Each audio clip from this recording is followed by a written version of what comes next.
Salam dan bahagia.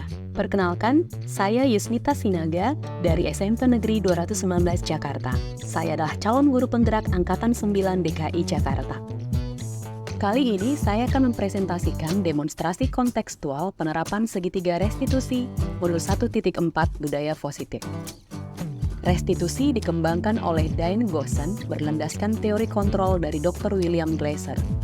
Segitiga restitusi merupakan suatu proses dialog yang dijalankan oleh guru dan orang tua agar dapat menghasilkan murid yang mandiri dan bertanggung jawab. Segitiga restitusi memiliki 3 tahapan. Yang pertama, menstabilkan identitas. Yang kedua, validasi tindakan yang salah.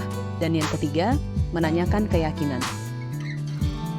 Dalam tahap menstabilkan identitas, hal ini berdasarkan pada prinsip membuat kesalahan adalah bagian dari proses pembelajaran. Yang kedua, berperan menggeser identitas murid dari identitas gagal ke identitas yang sukses. Ketiga, jangan mengkritik yang sedang mengalami identitas gagal. Dalam tahap menstabilkan identitas, kita bisa mengajukan beberapa pertanyaan seperti berikut. Yang pertama, membuat kesalahan itu wajar dan manusiawi. Yang kedua, tidak ada manusia yang sempurna. Yang ketiga, saya tidak ingin mencari siapa yang salah. Dan yang keempat, kita bisa berfokus pada solusi untuk menyelesaikan masalah ini. Dalam tahapan validasi tindakan yang salah, hal ini berdasarkan prinsip setiap perilaku berupaya memenuhi kebutuhan tertentu. Yang kedua, menggeser pola pikir stimulus respon menjadi proaktif. Yang ketiga, mengenal dan mengakui kebutuhan murid dapat memperbaiki hubungan dengan murid. Dan yang keempat, pernyataan atau pertanyaan diajukan dengan intonasi yang tidak memojokkan. Adapun pertanyaan-pertanyaan yang bisa kita ajukan, contohnya, kamu melakukannya tentu karena ingin melindungi sesuatu, bukan? Yang kedua, padahal kamu bisa bertindak lebih gegabah, tetapi kamu memilih untuk tidak melakukannya. Yang ketiga, kamu melakukannya pasti karena ingin membela diri, tetapi apakah ada hal yang lebih efektif yang bisa kamu lakukan? Tahapan yang ketiga yaitu menanyakan keyakinan. Dari menanyakan keyakinan ini, maka akan muncul perilaku yang termotivasi secara intrinsik. Kedua, perilaku divalidasi dan identitas menjadi stabil. Murid akan siap mengaitkan keyakinan kelas atau sekolah dengan tindakannya yang salah. Dalam tahapan menanyakan keyakinan, kita bisa mengajukan pertanyaan seperti berikut. Apa yang kita yakini di kelas atau di sekolah? Menurut kamu, apakah tindakan kamu sesuai dengan keyakinan kelas atau sekolah kita? Yang ketiga, keyakinan mana yang kamu telah langgar? Berikut adalah 2 contoh kasus penerapan segitiga restitusi dalam menangani masalah murid di sekolah.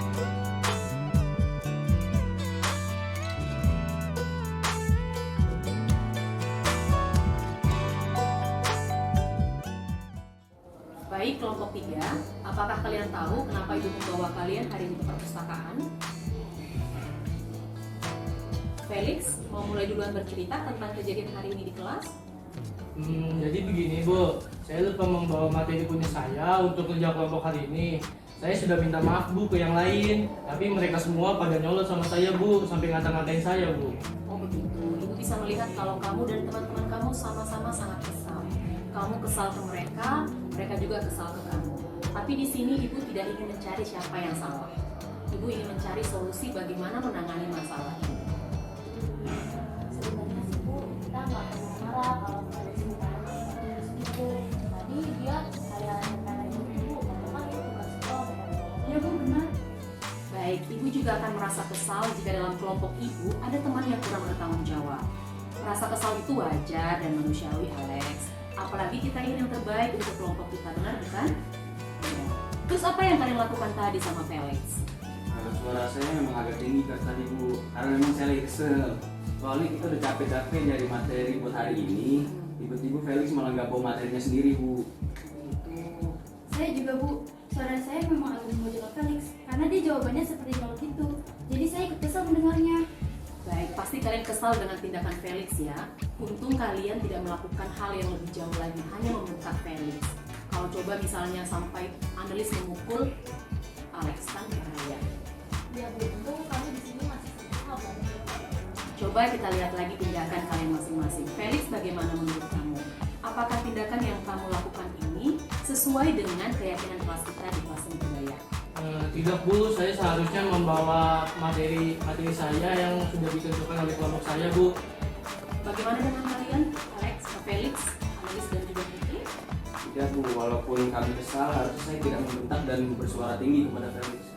Benar Bu, meskipun kita kesal, tapi kami harusnya bisa lebih bersabar dan mencari solusi bersama. Baik, bagaimana kira-kira Felix? Apa yang bisa kamu lakukan untuk bisa lebih bertanggung jawab untuk tugas kelompok kalian? Baik Bu, saya akan membawa materinya Bu. Dan saya juga akan meminta bantuan kepada teman saya untuk selalu mengingatkan saya. Dan saya juga harus saya harus berani minta maaf yang tulus jika saya tuh melakukan kesalahan kepada rekan kelompok saya Bu. Berarti dari apa yang kamu katakan, itu bisa menyimpulkan bahwa kita harus lebih bertanggung jawab ketika ada tugas kelompok. Benar ya, Alex ya? Nah, kemudian kita juga bisa berani berminta maaf dengan tulus pastinya ya, Alex ya. Kemudian bagaimana dengan Analis, Felix dan juga Putri? Apakah tindakan kalian juga sesuai dengan keyakinan kelas kita? Tidak Bu, kami harusnya tidak tentang Felix dan anak-anak. Benar Bu, kami seharusnya tetap menghargai teman dan mencari solusi dari masalah ini bersama-sama. Baiklah kalau begitu, kalian sudah tahu bahwa kita harus bertanggung jawab ya. Kemudian kita juga harus bisa menahan emosi, tidak langsung marah-marah gitu ya, tidak perlu membentak-bentak sampai memojokkan Felix. Baik, kalau begitu ibu percaya kalian bisa melakukannya di kelas. Udah saling maafan? Saling bersalaman dulu. Maaf ya Alex.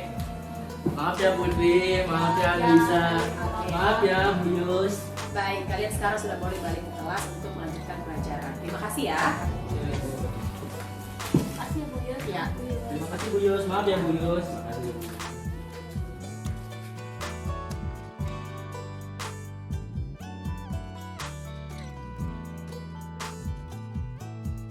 Selamat pagi Andi. Bagi Begini Andi, ibu memanggil kamu ke sini karena ibu mendengar kamu sudah sering sekali terlambat. Apakah benar?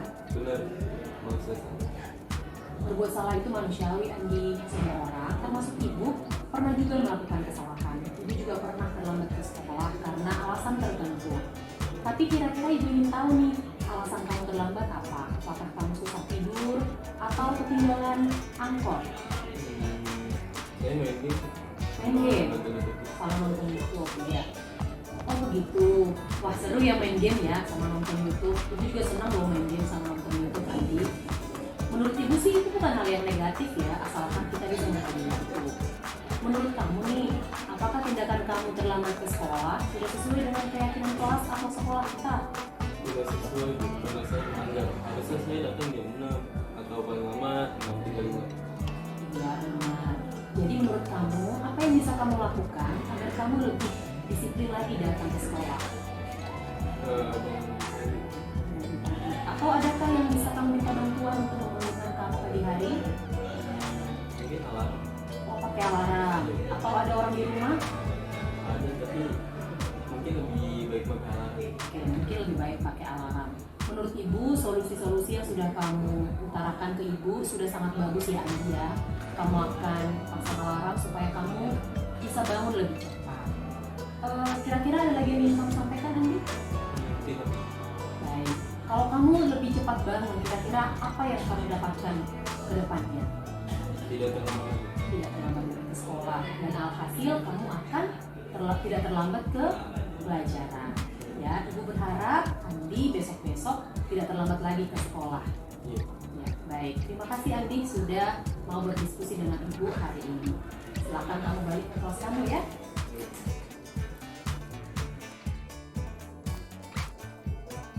Assalamualaikum warahmatullahi wabarakatuh. Kenalkan, nama saya Yasifa dari Ganita Syarindra dari kelas 9G. Saya Arya Putra dari kelas 9G. Saya Raisa Febriana dari 9G. Saya Ibrahim Fikirudin dari kelas 9G. Saya ingin berterima kasih kepada Umus Nita karena sudah mengajak kami berdiskusi. Kami akan belajar saling menghargai dan menghormati serta tanggung jawab. Sekian dari kami. Wassalamualaikum warahmatullahi wabarakatuh. Selamat pagi, nama saya Merandi. Saya ingin berterima kasih kepada Bu Yus karena telah berdiskusi dengan saya.